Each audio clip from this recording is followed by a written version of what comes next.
7h35, Yves Cara, ravi de vous accueillir dans ce Avec studio plaisir. ce matin. Il se passe quelque chose avec nos voitures. Peugeot qui rappelle des modèles 308 pour des défauts de ceinture de sécurité. Je plante un peu le décor rapidement, vous me corrigez. Un point d'attache d'une ceinture de sécurité à l'arrière de la voiture. C'est presque pas un point de détail, mais qui est vital pour la circulation, nous sommes d'accord. Quelques semaines après avoir lancé un rappel de milliers de voitures de ces marques pour un problème moteur, Stellantis se voit de nouveau confronté à des soucis, en quelque sorte. Ouais, Stellantis est pointé du doigt et ça fait beaucoup. Ça fait beaucoup, mais ils vendent beaucoup de voitures, donc c'est la loi du nombre aussi.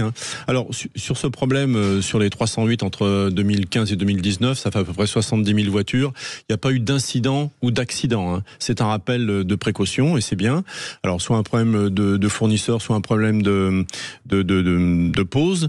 Donc voilà, vous amenez votre voiture, il vérifie s'il faut changer la pièce, c'est une demi-heure, et s'il faut la changer, c'est 2 heures. Donc voilà, vous savez, les rappels. Ça fait beaucoup de véhicules quand même. Oui, 70 000 véhicules à peu près. Mais vous savez, des rappels, depuis des années et des années, il y en a toujours eu beaucoup pour précaution, et c'est bien. Là, il se trouve qu'avec effectivement l'affaire hors norme Takata, on en parle beaucoup, mais il y en a toujours eu. Et je dirais que le bon côté de ces choses, c'est que ces voitures, elles sont suivies au fil des années sur tous les points de sécurité ou de fiabilité pour les voitures. Donc toutes les marques traditionnelles et historiques suivent leurs véhicules, et c'est plutôt bien. Vous voulez dire que des années après les Dieselgate, nous avons les constructeurs qui jouent la transparence. Il faut le lire à l'envers, en fait. Alors non, le Dieselgate, c'était pas un défaut, c'était vraiment une tromperie. Une tromperie. C'était carrément une tromperie. Non, mais ça fait du mal à l'image de l'automobile. Complètement. Ça a amené certainement la décision de 2035 d'arrêter les moteurs thermiques, etc. Il y a eu après une vague un petit peu irrationnelle contre la voiture. Mais quand vous voyez Yves Cara pêle-mêle, alors vous me direz, ça n'a rien à voir finalement les uns entre les autres, c'est ces phénomènes. À la fois on remonte le temps, les ceintures, ce freinage intempestif électronique, et puis effectivement vous les citiez, les airbags Takata. Il y a dans l'air quelque chose qui raconte des défauts en série massifs sur les véhicules. Est-ce que c'est justement, vous savez, c'est comme les problèmes de santé publique, est-ce que c'est parce que la transparence est là et finalement c'est tant mieux que ce soit sur la table, ou et ça a toujours existé, ou il y a peut-être quelque chose de l'ordre de la dégradation pour nos voitures? Alors les voitures sont de plus en plus complexes, il y a de plus en plus de pièces dans les voitures, il y a de plus en plus d'électronique, il y a des normes de sécurité qui sont de plus en plus élevées, et tant mieux, ça nous protège, ça a sauvé des milliers de vies.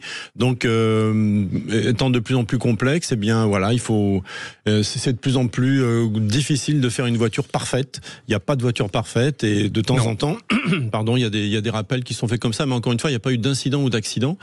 Ça concerne 70 000 voitures. Normalement, ils devraient retrouver assez rapidement, en tout cas pour la très très grande majorité, ceux qui possèdent ces voitures, parce que ça n'avait pas 10 ans ou 15 ans. Donc voilà, il faut vite amener sa voiture, il le vérifie et il change la pièce. Ne pas changer la pièce en question, c'est s'exposer à un risque au niveau des assurances. Ça se situe à ce niveau-là. Non, c'est pas un start and stop là, on n'en est pas là, c'est juste un contrôle. Un petit contrôle. Voilà. Yves Cara, Mobilité Club France, c'est plus d'1 million d'adhérents. Qu'est-ce qu'ils vous disent au fond? Ils vous en parlent de ces problèmes récurrents? Il y a une forme d'inquiétude où au fond les gens sont raisonnables avec ça? Nous, notre philosophie, c'est une mobilité sûre, durable et pour tous.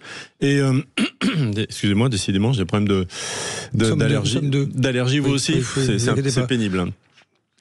Et pour tous, ça veut dire à un prix raisonnable, et c'est plutôt ce qui nous inquiéterait un petit peu, c'est-à-dire que le prix d'une voiture c'est de plus en plus élevé, à l'achat, à l'entretien, et il faut y faire attention avec cette décision plus en 2035 d'arrêter la vente des voitures thermiques. Ça fait que ça lève le coût. Les voitures électriques, c'est pas pour tout le monde actuellement. Donc voilà, c'est plutôt ça qui nous inquiète et qui peut poser problème. Vous avez la sensation, Yves Cara, que les constructeurs français sont souvent à tort peut-être trop montrés du doigt, parce qu'au fond la concurrence chinoise, vous parliez électrique, déboule massivement. Oui. Est-ce qu'ils sont, les Chinois, confrontés à ce type de phénomène de rappel concernant telle ou telle pièce? À ma connaissance, non. Mais ça c'est une très bonne question, parce que regardez, des modèles qui sont sortis il y a 5 ans, 6 ans, 10 ans, sont suivis comme je le disais, par les marques françaises, évidemment, ou historiques, même étrangères. Est-ce que ce sera la même chose avec les marques chinoises qui font des bonnes voitures, hein, mais est-ce que dans 10 ou 15 ans, il y aura des rappels de ces voitures? Est-ce que d'abord les constructeurs existeront toujours? Vous savez, il y a plus de 100 constructeurs aujourd'hui chinois, il y en a plein qui vont disparaître. Donc si on achète leur voiture en Europe, ça peut être un problème. Donc voilà, est-ce qu'on aura le même suivi sur ces nouveaux constructeurs qui arrivent en Europe dans 10 ou 15 ans pour des problèmes de sécurité? Je ne sais pas. En conclusion, Yves Carra, ce n'est pas grave, docteur. Il faut plutôt se réjouir de la transparence des constructeurs aujourd'hui sur les points de réglage concernant leur véhicule. Voilà. En tout cas, il faut se réjouir, si entre parenthèses, qu'il y ait un tel suivi et une transparence. Mais encore une fois, les rappels, ça existe depuis longtemps, ça a toujours été fait. Là, on en parle beaucoup, effectivement, pour l'affaire Takata. Donc, il n'y a pas eu d'accident. On amène sa voiture, il la vérifie, change la pièce s'il faut. C'est sur des problèmes soit de fiabilité, soit de sécurité. Donc sur la sécurité, il faut vite le faire, vite amener sa voiture. Et c'est très bien qu'on en parle sur Sud Radio. Comme ça, s'il y en a qui se disent, tiens, est-ce que je suis concerné?